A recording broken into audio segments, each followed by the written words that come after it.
Okay, let's give you guys some more practice. So determine if this series will converge or if it will diverge. So press pause and have a go. Okay, so to do this, we normally need to compute this value here as n tends to infinity. Because in order for a sequence to converge, in order for it to converge, the limit of this as n heads towards infinity must equal 0.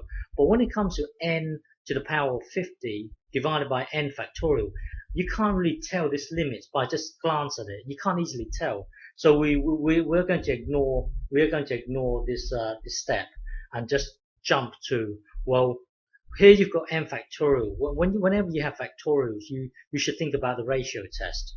So for this one here, we are going to use a ratio test. So with the ratio test, we always need to compute this value here, an plus 1 divided by an. Well, n is moving from 1 to infinity, so this will always be positive, this will always be positive, the whole thing will always be positive, so we can ignore the absolute sign. So an plus 1 is this, and then divided by, that's the same as multiplying with the reciprocal of an. So multiply the reciprocal, you see n factorial at the top. So we'll multiply by the reciprocal, and then tidy this up. So so let's switch.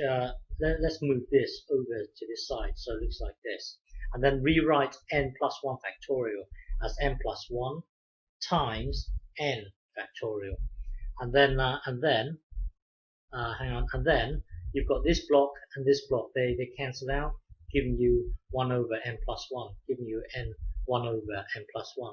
And then rewrite this as this. So now the limit as n tends to infinity, well, this thing is going to be 1. So 1 to the power of 50 is going to be 1. And then as n heads towards infinity, this is going to be 0. So multiplying the two together will give you 0. So we've just computed this thing here. And it equals 0. So going back to the original question,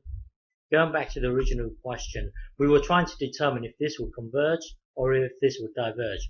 We would use a ratio test, but when it comes to the ratio test, we always need to compute this value here. Well, we've just computed it, and it was 0.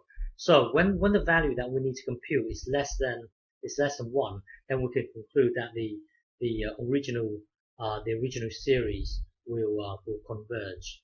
So this series here will converge. Okay.